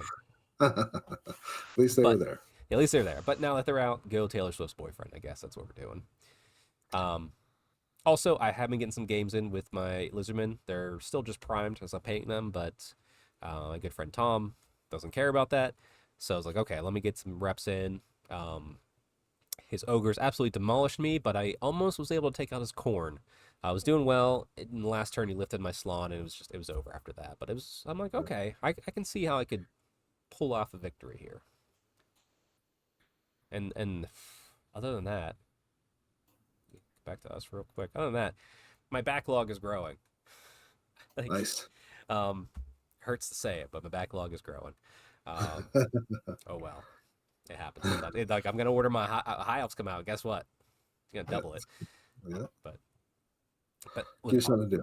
yeah, with all that said, Neil, you sent me some lovely images here. I'm gonna bring up. Are these are the tables at Brewhammer, I assume, right? There's just the tables. Yeah, those are the tables at Brewhammer. Give people a little look at what we're playing on. So if you want to just kind of Yeah. pop through these pictures here a little bit as we talk, but in my opinion, there are two Age of Sigmar tournament. No, three. We'll say three. Three Age of Sigmar tournaments that have the best tables in the country, and that would be Brewhammer. It would be NashCon, and it would be any of the Holy Wars events. Yep. So if you're interested in playing on like amazing tables and amazing terrain, those are, and actually all those events are, while they play match play, are kind of more narrative centric with their terrain placement and all that kind of stuff, because they want the tables to look good. They want you to have to, it's not balanced back and forth, which I am massively in favor of, because I would rather play on a cool battlefield and lose than play on a very static, same terrain piece on the left, on one side and the other in the same spot and all the other crap and win. It's just, it doesn't feels like I'm playing a video game at that point. It doesn't feel like I'm playing a war game, because that's not the way real life is. and I don't need it to be that balanced. I like this one image. It's just like it's the hill one. And I'm like, they have like 7 generations of GW hills on here. It's amazing. Like, so good. There was one in particular where like I was playing, I think it was one of the desert boards, and I'm trying to get my blood letters, and they have that like egregiously high standard, right? And I'm trying to get them. Oh, yeah. It's like a tilted hill. Yeah, I think this is Like the one you sent me a picture of. Yeah. sliding down. I'm trying to place this guy. I'm like, God damn it. Okay, whatever. They're up there. Okay, you cool with that? You cool? Okay, you're not cool. Oh, whatever. Yeah. Okay, then they're not up there. I'm like, why couldn't they just made this one flat? I have no idea, but whatever. I'm fine with it. So, but it looks awesome. Yeah, getting through these pictures, they look fantastic. They really are cool. Like, Lots nice, of different types of seasons that you're playing through. not to mention it's like different versions of the same board, but like this is the Ruin version. Nice mix of, GW terrain, old world terrain, or AoS terrain, old world terrain, 3D prints. 3D printed terrain, homemade terrain. Yep. There's some. I think they even have like Goblin Town is in there from. Yep. Lord of the Rings. So there's all sorts of good stuff there. Another little shout out here. The guys who are running it this year have started a new hobby shop in Columbus. So if you are around the area, go check out Round Table Games. You will not walk into a nicer hobby shop. I promise you. They're as friendly local game stores goes, that is the nicest one I've ever been in and probably will ever be in. So please check it out. A lot of this terrain is all in boxes. So when you want to play, you just grab a box and you take it out to whatever table it is, and you're all set to go. Which is the best way to do terrain. And I'm so annoyed that my clubs will not freaking do it.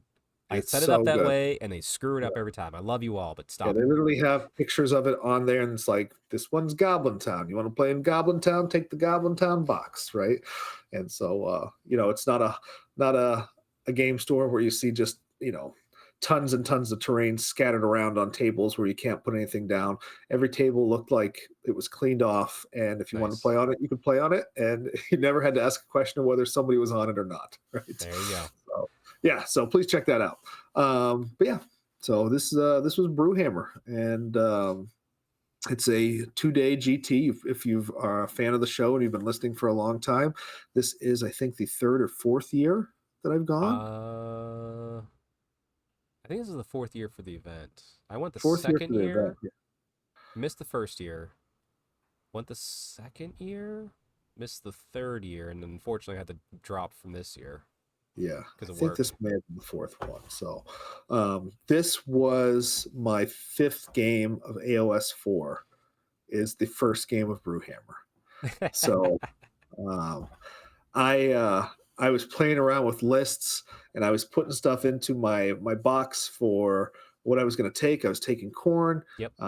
I was going to play Scarbrand, then I wasn't going to play Scarbrand. I was going to play the Insensate Rage Bloodthirster in there, and then I wasn't. And then I finally settled on Scarbrand, got all the way down to the hotel, opened up my box. It was the Insensate Rage. I had to have my list in that night in the next couple of hours. Really you quick, were driving home drew for up a list that had to be a little bit different because of what I had, and that's what we played with. So there you go. Yeah. Best laid plans. Corn threw it away. Which is fine because what I was not going to be any better or any worse at this game, regardless of what the list was going to be at this point. So it was definitely a learning experience through AoS 4. All I'm going to say, it is not my favorite edition. Which we've been open about that. I think I've talked about that ad nauseum. I think, the things I don't like, I do feel like the game is like, if you love playing a match play style game, then the rules are great. That's like a key point I just want to pipe in on real quick. The realization I had after listening to your experience from the event, and then Brad, who took from our local club, who took my ticket, who he does tend to compete, even if he doesn't really fully admit it to himself. Like, and even if he takes a subpar list, he is capable of competing still. He's that type of player, and it's kudos to him. He went 4-1. He was high on life after the event. Like he stopped because Yeah. I gave my ticket and I really didn't charge him a whole much for like the cost of the room. So he brought me back a bunch of beer and a shirt from the brewery, Yeah. like very kindly. I was like, it wasn't expected, but Brad's a legend, so that's what he does. Mhm. He was over the moon when I saw him. I was like, congrats on your 4-1. Like I know he didn't take like a super beat face list. He still did really well. He's like, Yeah. every game was amazing.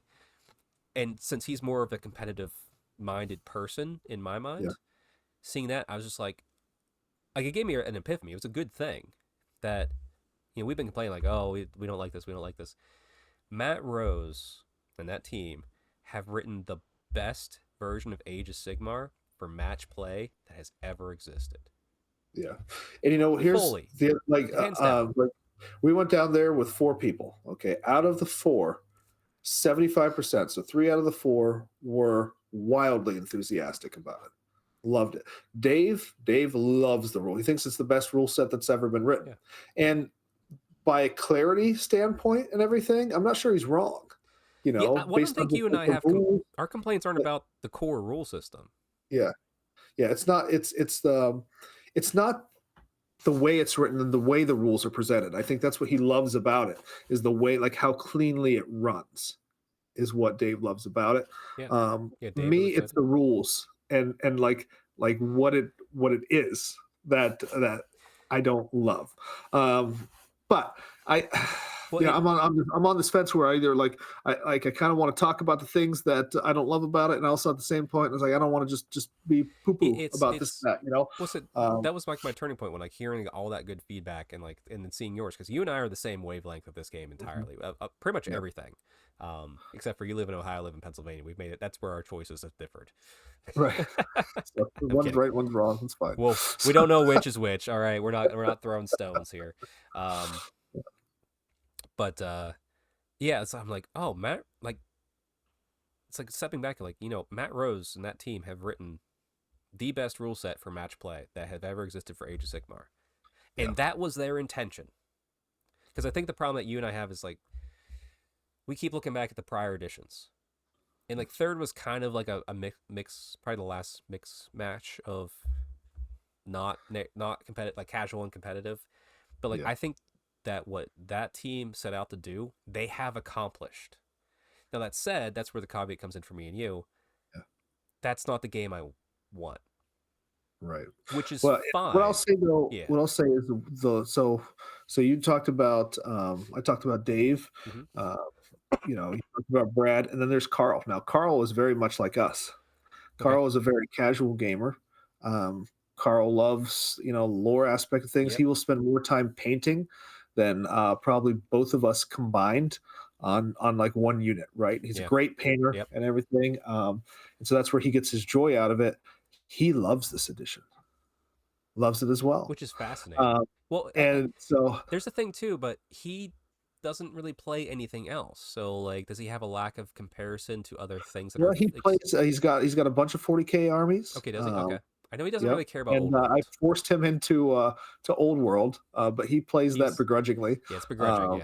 So which he kind of laughs. He's like, "You're playing AoS begrudgingly right now, and I'm playing Old World begrudgingly." But so just the thing. So just kind of over top. It's just AoS in general for me is just, it feels like we're just kind of point click delete kind of stuff, right? I kind of lose the battle feel, and I feel more like I'm playing a game, but not less like I'm playing a battle. Does that make sense? It makes sense to me, and I think the people who out there are like us, that's going to make sense too. And the people who are like Carl, Brad, and Dave, they'll be like, no, you're wrong, and it's and that's fine, and that's okay. That's just the feels I get from it. Yeah. Now, what I will say is I had a great time at the event. This was the earliest I actually ever left the event. My final opponent, I won that game and won it fairly quickly. And so so both Brad, Carl, and Dave, they were all in the thick of their games. I'm just kind of walking around I'm like, you know what? If I get out of here, we all drove separately.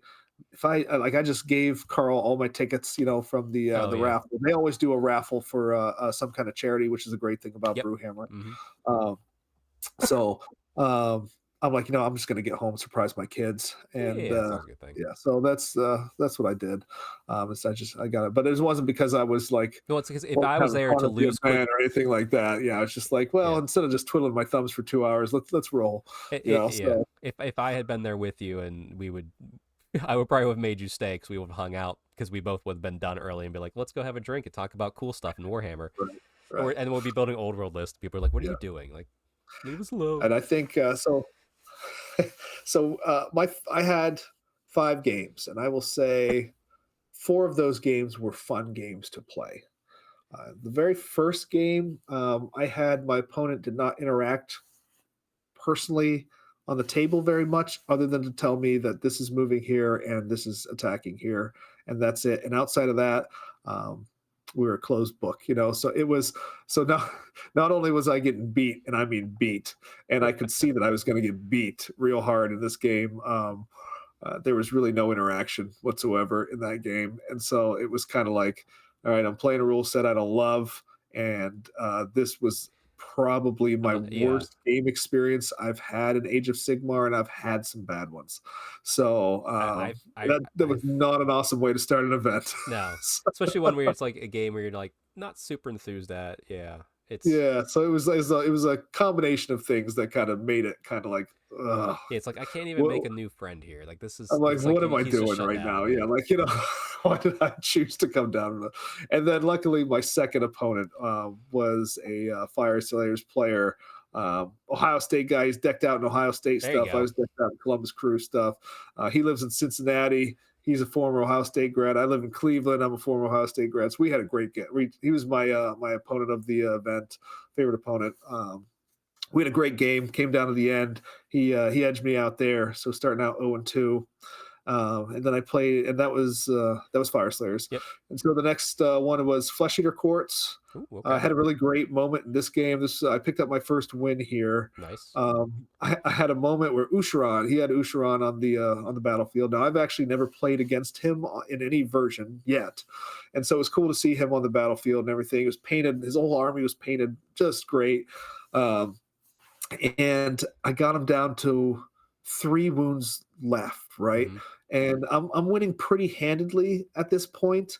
But as they're wont to do, these ghouls can start just coming back left and right, right? So I'm like, I got to kill this guy. So I try to do this one pre-spell to try and knock off a mortal wound that fails, right? So I'm like, I got 4 blood tithe points. We're gonna drop a brass skull meteor. So Ooh, there that's you go. 8 dice. All right, 3 ups do mortal wounds, right? Throw it.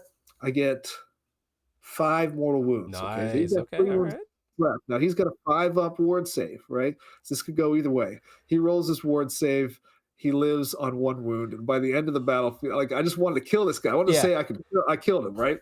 He's like almost back to full health by the end of the game. Oh, When that you're hurts so much. rally the monster and all that kind of stuff, right? Yep. But I did win that game. It was too little, too late for him. So just getting on objectives and scoring objectives.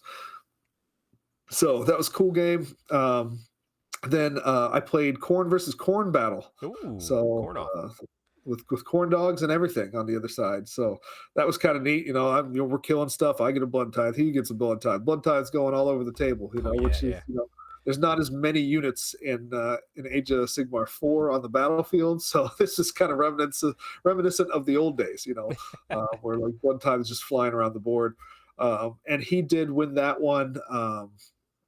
I don't say pretty handedly. I gave him a pretty good fight. He had like more of like a brass stampede army, Okay. and I had a unit of 20 blood warriors, and those are 3-up saves, so which I can make a 2-up with all out defense. Right? Right. It's pretty beefy, and so he charged 3 units of those skull crushers in there. And when I use skull crushers, I'm like, they're all right. They're not great, whatever. They don't pump out a lot of damage, but they can hold stuff up. Well, I mean, his whole army was based around dumping a lot of stuff into them. buffs on these boys, right? He mowed through a unit of 20 blood warriors with a 2-up save and 2 wounds apiece, right? That's 40 wounds. Okay, that's not insignificant. Did you at least bounce anything back at him? I bounced some stuff back. Okay, we killed a couple of them on the way out, but when there's let's see, 6, 9, 12 of them, that's a lot of beef. they're each 5 wounds apiece, right? So even though we're bouncing back some mortal wounds, it did help too that this gentleman threw a blood boil onto my blood warriors, and that's a dice for each model in the unit. So that's 20 dice he threw. And on 5 ups, it's a mortal wound. I'm pretty sure he rolled 12 5 ups. Oh, jeez. Oh, boy. It's just like, and he goes, I've never had that go off so well. I mean, so it's like, 6 dead blood warriors, like right off the cuff, right? And listen, you're corn on corn. You just applaud it. You're like, yep, good. Right. It's great. So We're both winning here, honestly. Blood God's happy, man. Whoever wins this game, the Blood God's happy. Yep. And it's funny, kind of on the table next to us, there's another guy playing corn as well. So, like, we're just having a fun time getting into it. So, great opponent, though. A lot of fun that game. And then we came down to, so I'm 1-3 at this point. And comes down to the last game, and I played Stormcast. And this gentleman had some prosecutors.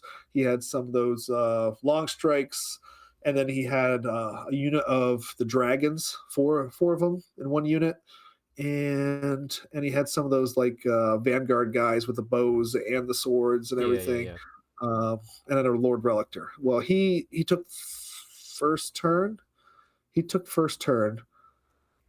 Flew everything up and just tried to nuke my Bloodthirster off the board. And he charged in with the prosecutors, all sorts of attacks, bracketed my Bloodthirster, got him down to like 3 wounds left. And then the Bloodthirster swung back, and this son of a bitch who has rolled so badly throughout the entire event decided this was the time. He went off. And there's only 3 dice he can attack back with. It's usually 5. He bracketed down to 3, and man, it was like 1-6. All the rest hit. All the rest wounded. So 3 wounds. They're 5 damage apiece. He's anti-infantry, so -3 rend. Everything went through and killed him just enough to the man. Blew that unit away. Take him off. And then we pulled some hijinks with Murder Lust. Murder Lust, I tell you what, is a lot of fun with Khorne because you get to move into combat 3 inches. And I can't tell you how many times I used that so that they couldn't redeploy, is I would just jump into combat with them. Now redeploy is no longer an option. I used that in this game to very, very good effect, where his dragons on the charge are really nasty, and I murder lusted into them so that they could not charge or redeploy away from me in that turn. And then the dominoes started falling. I mean, the whole army just went nuts. And it's amazing. It's good. It's a feel-good moment because, like, it's going to happen sometimes. You got to enjoy it while you're having it. It was, but you know me, if I really start winning and I start winning hard, like early, I just start feeling bad for the other guy, right? Nothing went well for him. He was essentially tabled in 2. Like, he had some stuff, but like it took till turn 3 and then everything was gone. But I mean, it was over well before it was over. Sure. So that's why the game kind of went, pretty quickly. I don't know how many wins my guy had I think he had 1 win, so he might have finished 1-4. But okay. I kind of felt bad for how the thrashing that he got there in that game, especially on a bottom table on game 5. When you're both trying for a second win desperately, right? And then you just get your ass kicked. That's not a whole lot of fun for anybody. So yeah, but that game before, Khorne saw both of you and said, you know what, boon to you, and he just let you go off. Your dice were saying, nope, you're going to do this, whether you want to or not. Yeah. So, after I got done with the event and, I was talking a lot, on our chats and everything about it, between the guys who were just loving it and everything. And, I started thinking about it more, and I'm like, there are some things that I don't love about AoS 4. There are some feels that I wish, were maybe, a little more like older editions and everything, but I still enjoy the game. Yep. I'm still down for playing the game. People are awesome. I'm still going to enjoy the game. Absolutely. Yep. So yeah, I'm a little bit less poo-pooey on it than I was at one point. I still hate manifestations. Send them to the moon. The gentleman who killed me game 1, it's just, you put down one of those cron-spined, whatever they call them, right? And I don't know, like, that's 0 points, really? That's 0 points? Yeah. We're just going to keep 0 points right there. Yep. That's fine, right? Everything. Okay, all right. You know, I mean, love you, Matt Rose, but that was a big miss. So that would be the one miss for sure, yeah, is the manifestation stuff. right. So that's got to get cleaned up, and I'm sure it will. Well, But yeah, that's Brewhammer. I'm excited. Well, I had to pull out of Brewhammer because of work travel and stuff. And like I said, it turned out to be good because I got sick from the work travel. So I would have had the miserable second day making everybody sick. The moment I reached out to Chris and say like, hey, I need to switch my ticket, but I got someone lined up to take it. Good friend Ben Kloss from the Pittsburgh scene. He usually comes down to the club day, which I got club day this Saturday for Sigmar. So I might get a couple games in. I might get my first win too, because I haven't won a game of Sig because I've been carried. But he's like, hey, we have our event up. It's gonna be in April. I was like, here's my money. Like, it wasn't even a thought. I'm like, yeah, I want to go to an event. Yeah. So I'm hoping I have the same experience when I go out to that one. Yeah. We'll see. So my game one, I'm like, I can't see myself doing another, AOS event. That was the person. Myself messing around with like pickup games, and then now that I'm kind of, less poo-pooey about it, yeah, I can see myself doing it again. Yeah. Well, one thing that came through and dropped, and like it's been out for a little while now, but mine came in and I read through it, that might help, especially for pickup games. Like, if you were gonna play this bad boy here, Path to Glory, Ravage Coast. Uh-huh. And what I say is, there's core concepts in here. There's a battle pack in here. There's things in the battle pack, like, to be fair, I like Path to Glory, it's fine. I don't always want to care about growing my freaking character. Terathi's Terathi, it's fine. She's here. We're going to have a game. I'm not worried about her little quirks and things here. I just want her to be Hag Queen. Let's go. Yeah. I'm the opposite. Well, no, but like, I get there's times for that, but there's other times where I'm just like, man, I just want to play a pickup game. Sure. But I can use this to go, hey, I can have allies again. Because this battle pack allows allies within the Grand Alliance. I like allies. You don't. That's where we differ. Yeah. Also, there's no battle tactics in these missions. That I like. Yeah. So it's like there's little things like this. I'm like, okay. So, because like the thing is, I didn't want to write my own battle pack. I did it for fun at Terathi with the old edition, and it was fun. Like to write a whole new battle pack just because I don't want to play a battle tactics. It's like, no, now I can be like, hey, let's do Path to Glory. Because also you don't start with manifestations. Yeah. So if we're just playing a pickup game of Path to Glory, like, okay, let's just treat it as it's fresh. And like we can slim out the things that kind of drive you and I crazy that take us out of the game. Sure, right. Armies could use a little bit more flavor boosting and they could use a little bit more points reduction so we can bring more toys. But still, I highly recommend, check out the book, check out maybe a few reviews on it, because this got me invigorated for some Age of Sigmar. Just going like, yeah, I am allowed to just ignore the crap I don't like. Like, hey, we're going to play a pickup game. Sorry, that snuck up on me. That little cough is lingering. But even to the point of, if I'm going to have a pickup game Saturday, be like, hey, let's play a 2,000 point pickup game. No manifestations. You want to use tactics? Sure. Let's not use manifestations. Or like, you use manifestations? Can we just not worry about battle tactics? We'll just play the scenario minus battle tactics? Like, sure, why not? We can still figure out a winner from that. Yeah. So, I don't know. That helped reinvigorate me too. Also hearing the fun stories. So, like I said, I had the epiphany of going, they set out to make the best competitive version of the game, and they succeeded. Mm-hmm. That's on me that it's not my preferred style of a game. Right. So how how can I curtail it so I can enjoy this game? Because I still love Sigmar, like you. Love Sigmar, love the lore, love my army. I want to enjoy it, but I just have to tweak a few things here and there with people I play with to make sure I get my enjoyment out of this game, because the core rule set is good. Yeah. As Carl told me, he's like, get over it, man. And I'm like, and in the moment, I'm like, oh, okay, whatever. But now as I sit here and I think about it, I'm like, yeah, that's kind of what I got to do. Yeah, just get over it. We just got to move on, find the joy. Like I said, I'm excited for. I got some Old World tomorrow night, assuming I'm continuing to knock on wood here, feeling better, and then some Sigmar on Saturday. So looking forward to it. Awesome. Yeah, and actually, even more excited to paint these up now. There you go. Yeah, even though I don't like them, they're cool. Like I'm excited to paint it up. That orc terrain piece with like the iron jaw. I have it here too. Yeah. Standing up on the thing, whatever.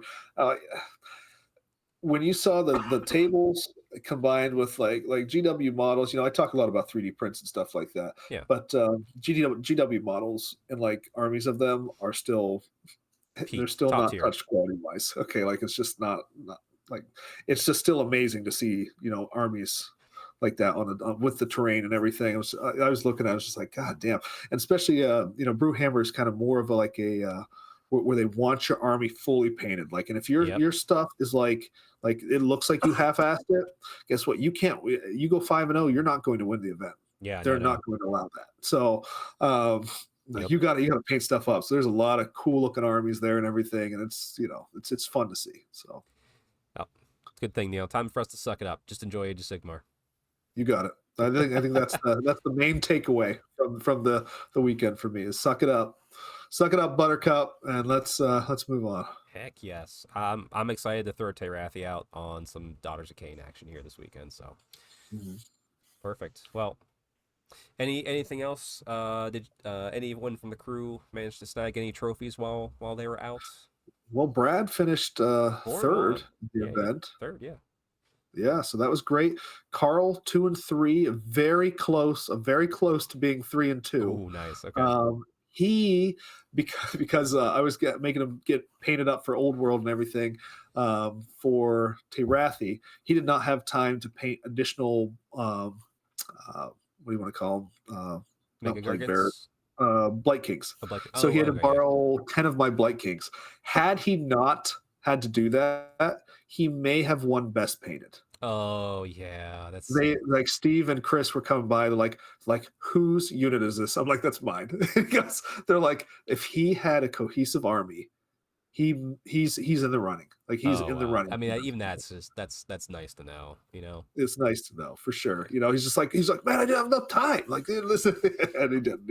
He takes a while. He makes sure his stuff looks good, which is why he's in the running for that stuff in the first place. Yep. So there's no like last minute painting for Carl that Carl can do. Hey, like that's next year, buddy. Get those 10 units, those 10 models done. Yeah. So also, it's kind of fun taking Corn off the shelf. I haven't played Corn in an event. I mean, like the very first event you and I were at together at Adepticon. Well, you're not going to talk about Terathis or anything. Yeah. I'd never taken him to a Terathi. Oh, that's right. Yeah, you didn't. Was it literally the Adepticon where we first met in person? Is that the last place you took? Second time. You took them 2 times in a row. That's the only GT I've taken them to outside of when I played in my own bars event. Like not like there was that first one that was more match play centric. That's probably the last time I played with them in a GT. Wow. Yeah. Just twice though. So they got to walk out. They got to get on the battlefield. It's funny as shit. I don't have nice glass cases or anything, so they're dusty as hell. Yeah, I know. I got to dust my Daughters of Cain every now and then. So funny. I like to look at them. Yeah. It's you and I've talked about that. We could do a whole show on what type of whiskey or scotch or rye goes well with staring at your models based upon your mood. Like what army are you staring at for the next 2 hours contemplating every existence in life? Right. That could be a show. All right, well, I'm excited that we are both, one, because you went to the event, me because of a book, and also hearing from the event, that we're more excited for the game that we've been kind of not super excited about for a while. So hopefully I can get into the double digits of games and join you in that mighty rank, because I'm still like maybe 5 or 6 games, I think. But that said, there's still lots of great old world coming up, so I am not opposed to being excited about 2 great game systems. Yep. 40K, you're still there. I picked up the Eldari book because I love Yannari, but you won't give them to me right. So we can poo-poo 40K. Yeah. No, we won't. Yeah, I'll play it at some point. I'll play probably it. Okay. Listen, as much as I don't like battle tactics in Sigmar, man, I am not playing a single secondary ever in 40K. That is too much math. All right. Yeah. Anyway, cool. Well, it's nice to be back regularly. Next week, hopefully, I said we'll be talking lots of high elf stuff. But yeah, hopefully those rumors are true, and then you get like a 6-hour show where it's me and Neil and Alex talking about high elves, and everyone gets tired and sick of us, and we lose all our subscribers. except for 3. Well, maybe we gained some high elf subscribers. I hope so. I hope And so. you people are the cream of the crop. You are, and I have to say now that we're end of the show. Oh yeah, like and subscribe. Share it around. Thank you. I'm gonna throw it down. We are the best Warhammer: The Old World high elf show that will be out there, hands down. That's a tall order. We're gonna be the most passionate. We're gonna know the most about the lore, and we're gonna be able to read the rules on the page just as well as everybody else, Neil. There we go. Absolutely. All right. But we won't always be striking first, unless GW wants to give me the book early so I can share it with Neil and we can do the show. Anyway, we'll see you all next week. Maybe earlier if there's some random high elf old world almanacs coming out that I can't help but talk about quickly. But anyway, that's enough. Till next time, Neil, I love you. All right. Always striking first over here. You're supposed to say I love you too. Fine.